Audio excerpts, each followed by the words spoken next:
daang taga-suporta ni Kingdom of Jesus Christ Televangelist Apollo Tibuloy ang nagsama-sama sa liwas ng Bonifacio sa Maynila ngayong hapon. Ito'y para iprotesta ang imunit panggigipit sa kanilang lider na inosente umano sa lahat ng bintang. Kanina inihayag ni Senador Risa Ontiveros na tuloy ang pagdinig sa Martes ng Senate Committee on Women, Children, Family Relations and Gender Equality sa mga isyong ibinabato kay Kibuloy.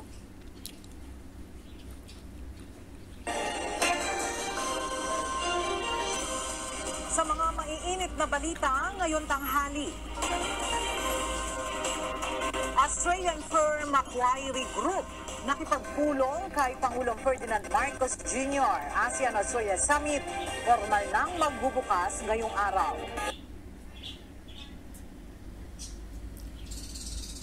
Hapon po sa ating mga viewers, subscribers at mga sponsors. Magandang hapon dito din po sa ating mga butihing